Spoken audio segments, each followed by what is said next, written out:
Alright boys, welcome back to another video. Knicks Daily here. Just flew into Houston from New York earlier this morning on 1 hour sleep, but you know the grind continues. Game 4 went about as bad as it could have. Isaiah Hartenstein left early with an injury. The Knicks lost by about 40 points. Jalen Brunson clearly is not the same player. That right foot's bothering him. He doesn't have the same lift. Josh Hart played 24 minutes, was a minus 29.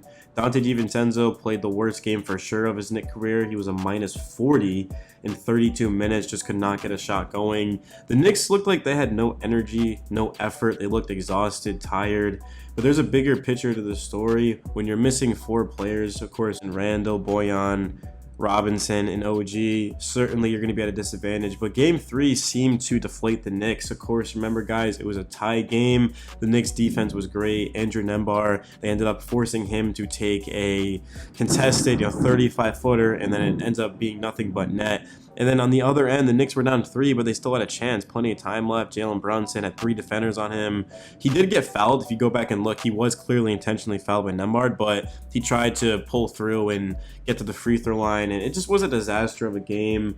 If the Knicks ended up winning that game, they would have been up 3-0. They would have been in the driver's seat, but they end up losing that game, and then they lose game 4, like I said, by 40 points, 121-89. The thing about this game to me, though, that a lot of people aren't emphasizing enough is that a loss is a loss. If the Knicks had lost on a game winner again, or if they had lost by 40, it doesn't matter. A loss is a loss. And I get, okay, fine, you lose in this fashion, it doesn't look very good, but at the same time, it doesn't mean that the Knicks are going to come out the next game and do the same thing. Like, it's going to be a much different game. This was the first time the entire playoffs where the Knicks have been blown out, where the Knicks have never been in the game. I mean, the Knicks in the first, I would say, 5-6 minutes of this game, I mean, I pretty much had a feeling we were going to lose, and I just kept watching because we've seen crazier things happen, but the Knicks just had no chance in this game. They looked, like I said, deflated. They had no energy. They came out weak, and they've got to be better tomorrow night. But the thing that everyone's talking about is the injuries. OG Anunoby, remember, he got hurt, guys, back in game 2. Didn't play in game 3, didn't play in game 4. Highly doubt he plays in game 5. He's not even running yet. But the question has been on the coaching staff, specifically Coach Thibodeau. We know he likes to work his players.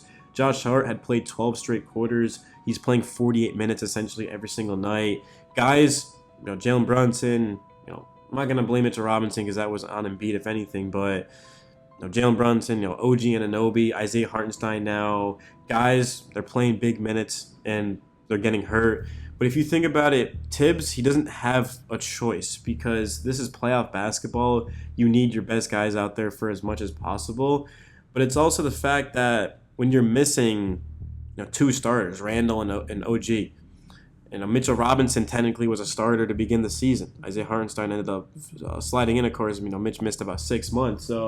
And then Bojan is off of the bench, but he was a guy that was given the next 15 minutes, every single night. And now you've got to find a way to replace that. And there's no one off the Knicks bench.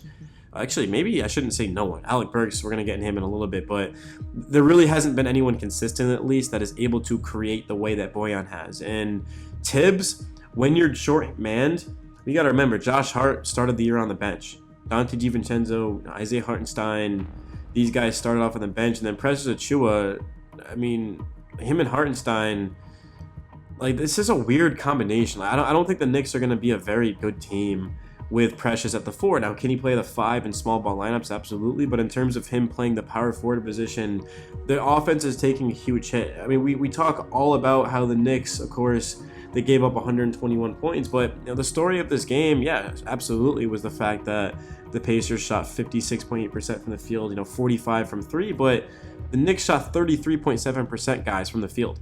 Even more embarrassingly, they shot 18.9% from 3, 7 of 37. And there were good looks, too. It wasn't like the Knicks were forcing up contested threes. These were looks that the Knicks normally make. Hart, Devo, and Brunson have made these shots the entire season, their entire careers, and they just were flat, man. But we could talk all day about Tibbs and his rotations and what he's doing, what he's not doing. But, what do you really expect out of the guy? He's going out there and he's working what he has. The Knicks, nobody is banged up as they are in the playoffs. Jalen Brunson is nowhere close to 100%. I'm not trying to make excuses, which is essentially what I'm doing, but Brunson, yeah, I get that post game he said, look, I just need to be better, man. I need to make those shots. But you can see that he doesn't have the same lift. He doesn't have the same burst. If you've watched every game this season, you know that Jalen Brunson moves a specific type of way. He's not the fastest, he's not the strongest, he's not the quickest, but man, he's got that footwork, and of course, he just got a bag on him, and that bag just hasn't been there. You know, Brunson, has the move, the first move, he's able to get to the basket, he's able to get separation, but he's not able to finish, and he's not going up. He's not lifting the same way as he had been at the beginning of the playoffs or in the regular season, and it's clearly hurting the Knicks. But that's the thing, is in game 5 there can't be any excuses, right? You can't say that, oh, well, it's a lack of fatigue. You can't say, oh, they're missing 4 players. If you lose game 5, that's now 3 games in a row you've lost. You don't want to lose at home in the playoffs. You want to protect your home court. The Knicks finished 50-32, the second seed in the East, which meant that they had home court advantage throughout the first 2 rounds of the playoffs. There's a reason why you get home court advantage throughout the playoffs, so that when you're in a situation, not that your back's against the wall, because that's another thing, is we keep acting like the Knicks are out of the play. Like, the Knicks are tied. It's 2-2. Both teams won the first 2 games at home. But you've got to protect your home court in Madison Square Garden. You've got to find a way to win this game. And it's so difficult because the Pacers are so much fresher than the Knicks. I mean, significantly fresher. We're looking at Isaiah Jackson, T.J. McConnell, Obi Toppin, these guys coming off the bench every single game, and Ben Shepherd deserves a lot of love as well. There's 4 guys right there coming off the bench that are giving you huge numbers. And then, of course, in the starting lineup, the Pacers, Tyrese Halliburton coming into this game, there was question marks about how healthy he was, but he looked about as healthy as it could be. I mean, Halliburton had 20 points, 6 boards and 5 assists, and that was nowhere even close to as good as he was in the last game. But the efficiency, he shot over 50%. He shot 40% from 3. Halliburton was amazing in this game, but the Knicks just have had no answer defensively for Pascal Siakam. I mean, this guy had 14 points on 7 of 9 shooting. The last game, he scored, I think, 26 at the top of my head. And I mean, Josh Hart is 6'4", plays like he's 6'7", but in terms of guarding Siakam down on the block and the post, it's just not happening. It's just simply not. So I expect the Knicks to come out with more aggression and more focus in Game 5. If the Knicks do lose Game 5, I'm not going to even be that mad, because I mean, you're just asking essentially something that is, I'm not going to say impossible, but it's highly improbable. You don't win in the playoffs when you're missing 4 key guys, and on top of that, your one superstar player is not healthy. Julius Randle is the second option for the Knicks, and he's out.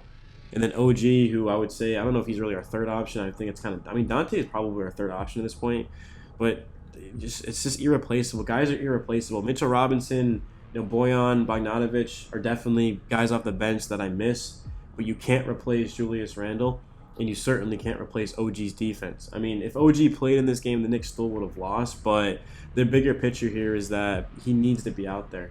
I mean, the only reason the Knicks were even in Game 3, the Knicks were in Game 2 at the time of Brunson getting hurt was because of OG. Remember, he had 28 points in 28 minutes. I mean, OG was on track to have the best game, one of the better games of his career, especially in a big moment. I ran a poll yesterday asking if you guys wanted a video after the game, and I think it was like 78% was like no, and it's understandable, but I think the worst thing you can do is hide after a loss like this. You got to address it face on, and the players did an amazing job. If you guys haven't already, make sure you go watch the post games with Tibbs and Hart and Brunson. They took accountability.